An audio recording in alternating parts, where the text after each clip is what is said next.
for an opening statement, and then we'll take questions. Okay, appreciate it. Well, we're excited about being back in the ACC championship game in the great city of Charlotte. Super excited about that, and to represent the Atlantic. Certainly, a big goal of ours that we weren't able to achieve last year. Winning the division this year, and in particular, the last year of the divisions, I think that was kind of another goal within our goals this year. But so we're excited about the opportunity to still be playing and look forward to the trip up there. We got a great amount of respect for Coach Brown and the job he's done at North Carolina, and the year that they've had. Got a lot of dynamic playmakers that we've been able to see throughout the year. None more so than their quarterback. Has had a Heisman type year. So it should be a great venue and a great night there in Charlotte. And again, looking forward to competing against a great team. All right, thanks, Coach. As always with the Zoom call, if you have a question, please raise your hand. We have a lot of folks on today, so I'll try to get to as many as possible. First up is Trevor Groves. Trevor, go ahead. Hey, Coach. It was an epic meeting the last time you played the Tar Heels in 2019 in Chapel Hill. Just what do you remember about that game, and what can you say about the job that Matt Brown has done with this program? He's done an amazing job. I mean, I think coming in and really, building a culture and solidifying their organization and impacting the recruiting, which ultimately impacts the product on the field. And so he's done a wonderful job of that. They've got a lot of great players. He's got an excellent staff. And so that particular game was a crazy day. I think it was an early game, if I remember, but came down to the last play, and it was a great play by our guys. I think it was, if I remember correctly, maybe Skowski was in on that play, but it was a good one. Isaiah Simmons maybe was another one in on that one, but tough, hard-fought game, as was the last time we played them in the ACC championship game. That was a play that came down to an onside kick. So got a lot of respect for these guys and the type of program that they have and the players that they have within it. Okay, our next question will go to Andrea Adelson. Andrea, go ahead. Dabo, when you reviewed the tape from yesterday's game in terms of some of the struggles in the passing game, how much of that was on DJ? How much of that was on the receivers, the line? I know there's a lot of moving parts, but, do you have a clearer idea today, kind of what went into some of those struggles? Oh, yeah, I got a much clearer idea, but it's, it was a combination of a lot of things. We had, really one time early, we had Brenning Stool wide open, and we get hit, and did not do a good job protecting on that particular play. I mean, wide open, and then we had another time we missed a throw to Antonio who was open, and then we hit him and we dropped it, and then we had a couple more and we dropped it, and so we had some critical drops and some missed plays, and those things add up. And next thing you know, the turnovers with empty possessions, you turn over a kick return, you turn over a punt return. Now you're out of rhythm, and then you have some drops and a few missed plays along the way, and it's a recipe for getting beat. So, but our kids competed. I love that how they competed. Again, you just got to congratulate South Carolina. They found a way to win the game. We certainly had plenty of opportunity to win it, and we didn't get it done. And the turnovers really hurt us and caught up with us, and some big plays on defense. So it was a combination of a lot of things. Certainly BJ had some plays that he'd like to have back, but he wasn't. He was not. He was a long way away from being the reason we lost the game. That's for sure. So he doesn't return kicks and play safety and catch the ball. He can only control his part, but all of those things I think affect just your psyche and the rhythm of the game and so forth. But again, still love how they competed. A lot of tough things within the game, but competed all the way to the end. And unfortunate that we didn't get a chance there at the kick with the last fumble on the punt return. That was kind of the final deal there. But just got to congratulate South Carolina and Shane and for those guys finding a way to win the game, because they just won it. Okay, our next question is from Matt Connolly. Go ahead, Matt. Dabo, in addition to the passing game, just what else kind of stood out, both good and bad, about yesterday's game, and what went right, what went wrong when you went back and watched it?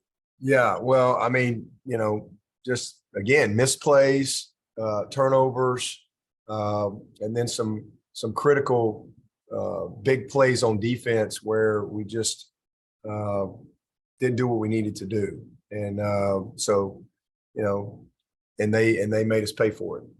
But had a couple of miscues up front as well, but just a combination of all those things. And in a game like that, I mean, it's a rivalry game. It's a few plays, but more than anything, missed opportunities with the drops, a couple missed plays, and the turnovers. I mean, again, you get the safety and you get a nice little kick return to the 30-something there, and you got one of your best players, and the ball's loose and just kind of away from his body and comes out, and then you got, even with all the stuff that had gone on, you still got a chance there at the end. You're going to have a first down on right there at midfield, about the 48, and you get one more fumble. So special teams, the two returns that we got no opportunity with, those are empty possessions. The field position, their punter was tremendous. We had a lot of tough field position, but we did a lot of good things in the game too. I know we like to focus on all the bad when we lose, but there were a lot of good things in the game that we'll see when we watch the tape as well. But just didn't do what we need to do to win the game, and you have to win those type of games. We had plenty of opportunity, two plays, 3 plays, you win it.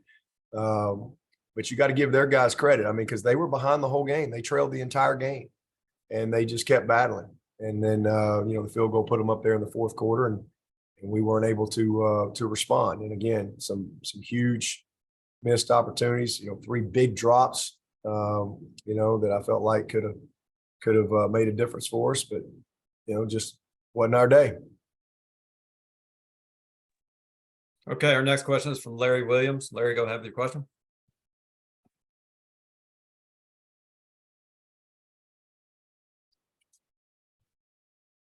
Sorry, can you hear me? I can now. Okay, sir. I apologize. I had my mute on accidentally. Can you share how you're moving forward with the quarterback situation this week? Is DJ still the guy? What have y'all concluded, I guess, as of this afternoon? So are you asking me if he's the reason we lost? No, I'm not. I'm just curious if he's still the starter. Yeah, he's still the starter. Yeah, still the starter. He's not the reason we lost the game. And he can't catch it, and again, he doesn't play safety, and he doesn't return kicks. So he's got his share of things that he can do better, but he will definitely start the game. Okay, our next question is from Leo Haggerty. Go ahead, Leo. Coach, you're dealing not only with a loss, but a lot of other things. First time in 8 games with South Carolina, first home loss in 40. You don't want this to fester into a second one. What are you going to have to do this week to make sure you get over this game? Well, just like we've always done, you go back to work and you move on to the next opponent. That's what we've always done. All those things are great, and we've done all those things, but the last time we lost, we went back to work, and that's what you do. This is a championship game. This is going to be another great venue and great environment, and 2 teams that really want to win. But you keep good perspective. You learn. You teach. You make sure your guys understand what's reality and what's not, especially at a place like Clemson when you lose a game. And then, you lose. I mean, I wish we'd have won 8 in a row. We didn't. we had our opportunity to, but somewhere along the line, you got to give the opponent some credit too. And their kids earned it, and we had plenty of opportunities and didn't do what we needed to do. So, and as I said yesterday, there's probably a reason why no one's won 8 in a row in this series. It's hard to do in a rivalry game, and we've had a lot of great days, and yesterday wasn't one of them. So, you learn from it and you move on to the next one, just like what's led to all of our consistency. When we've won a game, we do the same thing. We don't linger around in that either. We learn from it and we move on to the next one. So really no different than anything that we always do. Thank you, Coach. Yes, sir. Okay, our next question is from David Teal. David, go ahead with your question. Dabo, in your opening statement, you said that Drake May was having a Heisman type season. You have competed against and coached some of the best young quarterbacks this league has ever seen. Does Drake May have some common traits with a Trevor Lawrence or a Jameis Winston? Absolutely. He's a great one. I mean, I know they've had a couple tough games, but again, he can only do his job, right? And not that he's perfect or anything like that, but he is, teams win, but he's got all the attributes. We recruited him, we offered him, we loved him coming out of high school. So, and nothing's changed. I mean, he's a great player. He's a winner. He's got a great competitive streak to him. That's what I like about him most. He's incredibly competitive. And he just has a lot of confidence that he can make the play required. But he's got a nice arm. He sees it. He's got a high football IQ. He's an excellent leader. You see all those things. So he can move around. I mean, he can run with it. I mean, he can do a little bit of everything. So he's a complete player at that position. I see over your right shoulder a diagram of SoFi Stadium, which is where the CFP final is. Yeah. Do you have to adjust some team goals now in the wake of yesterday? Not really. I mean, we didn't achieve the goal that we had yesterday. So, we've got 2 goals left, and that is to win the ACC and to win the closer. So we don't have to adjust anything. We've got a chance to hit 4 out of our 5 goals. And, if we do that, we're going to have had a great year for sure. But, that's been there since the summer. I think one of the operations guys brought that back. So I guess I won't need the directions to it, but yeah, appreciate you pointing that out. Yeah, it's been there. I didn't even notice it's been there always since the summer, been there a long time. But that, and again, that's not a goal. It's not, there's nothing in here that says win the national championship. Our goals are win the opener, win the division, win the state, win the ACC, and win the closer. And when we've done that, we've won the national championship. Our goals are set up to allow us to compete at the highest level. But the reason that it doesn't say win the national championship on there is because we don't control that, right? I mean, we could win all of our games and somebody could say, no, you don't qualify, right? So, we set our goals up that allow us to compete at the highest level. And that's worked out for us a lot this year.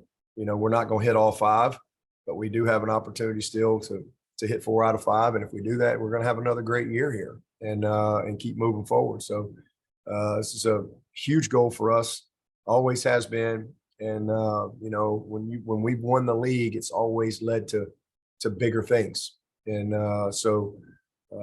and not winning the state championship a couple of times along the way in our past has kept us out of some bigger opportunities. We've not won our state championship, won the league, been in the Orange Bowl, et cetera. But when we've hit all 5, we've won it all a couple of times. So that's why they are what they are. But we don't have to adjust anything. We've got 2 goals left, and win the ACC and win the closer. And we hit those 2 goals, we will have had a heck of a year here at Clemson. All right, our next question is from Chapel Fowler. Chapel, go ahead with your question. Hey, Dabo, you mentioned last night wishing you had gotten Shipley the ball a little bit more in the second half. After looking at the film, do you have a better idea of why that didn't happen? Well, I mean, there's some read things where it didn't happen, and just the play call didn't go to him, and then again we had a missed possession there at the end that hurt us. Some missed plays that killed some more sequence of plays and opportunities there, but definitely something 2020 hindsight's 2020 for sure. And, wish we could have gone back and redone a couple of those. Okay, our next question is from Anna Adams. Anna, go ahead with your question. Hey, Dabo. Coach Streeter said after the game that Clemson wide receivers didn't particularly win against man coverage. Looking at the film, any reason why there was so much struggle there? Well, they did a good job on a couple of occasions. There were several times where they won, and we didn't, we dropped it, or we missed the throw, or the protection let us down. But they did a good job of really playing some outside technique leverage, and then we came back and made them pay for that and hit Bo for a big play. But we missed a couple of other opportunities, and then Bo getting hurt was certainly a loss for us. But definitely not our best day. Okay, our next question is back to Andrea Adelson. Andrea, go ahead. Dabo, I think you have a negative turnover margin in your last 5 games. I'm just wondering if there's a common denominator there, and how much of a concern that is headed into Saturday. That's a huge concern, because if we lose the margin this week, we'll lose the game. I mean, I knew going into this game, and when we've lost to these guys, that's been the common denominator. Is the 5-game streak that we had at that point we had 15 turnovers to their 3, and this run that we had of 7 in a row, we really did a great job of being even or better. All but one time we were -1, and we still won in 15, but it was a really close, like a 5-point game. So it's a big concern going into this game, and it's frustrating. And it's a lot of fundamental stuff, just guys getting the ball out and away from their body, and sometimes trying to do too much, and it's been an issue these past 5 games. But we've also shown that we can do an outstanding job. The first 7 games we had 3 turnovers, so we have shown that we can do a good job of that. But it's been a real problem. We're very fortunate to be 3-2 in those 5 games where we've lost the margin. It's amazing that we've been able to overcome that, and had an opportunity to overcome it yesterday, and again just couldn't quite get it done, even with the lead for most of the game. All right, as a reminder, make sure to raise your hand if you have a question. We're going to go back to Trevor Groves. Trevor, go ahead. Hey, Coach, I'm speaking of turnovers, I'm curious about the gadget kickoff return. It worked out nicely except for the fumble by Maffa. Where did that play come from exactly? Yeah, it's just something we've had, and it's a good time to do it because you're going to have a chance at a return, and it did pop clean, almost popped big time, but he kind of got tripped up there, and same thing. It's not like he had some big hit, just the ball. He just kind of had the ball out from his body, and just it came loose there. So just one of the best players we have, and I'd hand it to him over and over and over. So we just gotta really coach our way and play our way through it. It's a real disappointment right now, and it's definitely a huge factor in that game yesterday. A couple of times, again, one on kick return, one on punt return. You got all the momentum, on the kick return there after the safety. You're up 9 with a chance to get good field position and go get points, and it's an empty possession. And then obviously at the end there, you feel good about your return, and you got a great kicker, and to not get the opportunity is very frustrating. But again, that's football. When you compete in this arena, in this world that we're in, we've been more blessed than not. I mean, it's bounced our way a lot, but you'll have those days somewhere along the way where it doesn't, and that was a tough thing for us yesterday. did you put that play in yourself, and have you seen somebody else run that play before? Yeah, we've had that play in. We put it in. I've had it, most of the year, but it was just like I said, just the right time to call it. But yeah, it's something that's been in our background for a long time. Thanks, Coach. All right, we'll go back to Larry Williams. Larry, go ahead. Yeah, you mentioned the safety position. Just curious for the day after evaluation on film of that position in general and Makuba in specific. Yeah, we had a rough day and a tough day. And but you know what? Listen, man, I love that kid. And I told him that after the game. This kid, he's battled all year. He didn't practice Monday and Tuesday. And, he's out there. He had a little bit of a sore knee, battled through that. He's obviously played with the elbow all year. He's an incredible competitor. He cares deeply, and certainly was a game he's going to want to forget. And some, plenty of just fundamental things and eye discipline things and technique things that he can learn from. But he's going to have a lot more good days than he does bad days in the game of football, because he is a great player, a great competitor, and he, it's when you play that position, there's nowhere to hide at times, and so it is what it is there. We'd love to have a few plays back, but you don't get those plays back. But what you can do is you can learn from them, and that's exactly what he'll do. And the 4th and 1, I mean, and again, we turned them back over, but you stop. I mean, it's a 1-person route, and I mean, we stop him right there. You're going to get points there. So just one of those plays in the game that was a very difficult play, and then they got us on a little double move later as well with again a 9-point lead. So tough day. JP got banged up, and JP, man, he came out and he had to go back in. And that's the one thing I will say about our guys, man. I saw a bunch of brothers out there competing for each other, and really, I mean, to the end, they battled. They never, quit. They kept believing, and that's all you can ask these guys. Nobody wants to win more than them, and we just gotta keep teaching and growing them up and learning and put this one behind us and get ready to go compete, for this league title. All right, we got time for about just 2 or 3 more. Matt Connolly, you're up next. Yeah, but I was just going to ask, how do you feel like Cade has been doing in practice and kind of been developing throughout this year? He's doing good, doing really good.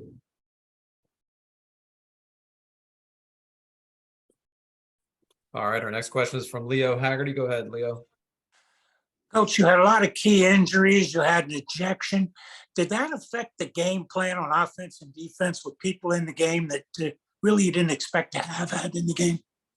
Well, I mean, it affects things, but both sides have players out and things like that, and we've got to, we had plenty of opportunity, and we're in position to win the game all the way to the end, and just didn't do it. So, everybody's got guys banged up. They lost a receiver, a really good player, and I hope he's okay. It didn't look good on the field.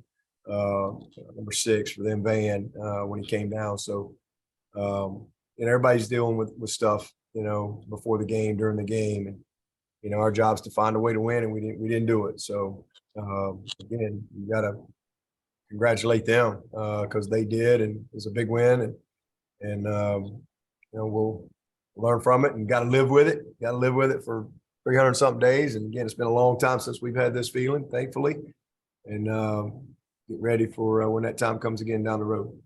Thank you, Coach. Okay, our next question is from Brian Murphy. Go ahead, Brian. Hey, Coach. Dave Doran up at NC State said December's turned into one of his least favorite months of the year, given roster management, the early signing day, transfer portal, everything that's happening, plus having to get ready for games. How do you kind of balance all the things that need to be taken care of this month? Yeah, it's a lot because you got recruiting, and so we obviously are in the championship game this week. So although they did make this a dead week, used to for up until this year, this was recruiting started this week. So we were in this game. I guess this is 7 out of the last 8 years that we've been in this game. So the previous 6 times we kind of missed the week because we were getting ready for the championship game. But as soon as the game is over, I mean, literally Sunday, everybody's gone. Everybody's out on the road. So there's a lot to do from a recruiting standpoint because, you know, we've got the signing day coming up and then it's always been a lot. Bowl, you know, getting ready for your bowl prep, you know, getting your plan in place for that. Once you kind of know where you're going and who's your opponent. And, you know, there's always a lot of travel time and playing time and things like that you're just constantly working, trying to get ready. And so we'll have about, I think we got exactly 2 weeks to go recruit. So we'll be busy with that. And a week of that will be all recruiting. And then another week of that will be recruiting / practice, you know, where we'll, depending on, you know, everybody's schedule and stuff, you know, you'll be, you know, maybe practice in the morning, recruiting at night, you know, vice versa. You do that for a week. And then you've got that signing day on that Wednesday, the 21st. So, you know, fortunately for us, our class is, you know, almost done here. And, you know, we've got a lot of guys committed and a lot of guys that'll be coming in early in January. So we pretty much have a pretty clear picture on what our class is going to look like. And we're super excited about the group that's coming in. But then you have the added piece of the transfer portal and all that stuff that has come about that creates a different deal, you know, than we've had to deal with in the past, because now your roster can look very different by the time you get to your bowl game.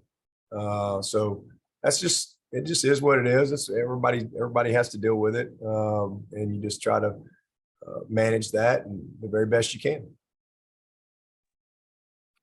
All right, seeing no other questions, and at 4:28, we'll let Coach go. Coach, really appreciate you joining us, and we will see you in Charlotte on Friday at 2:45.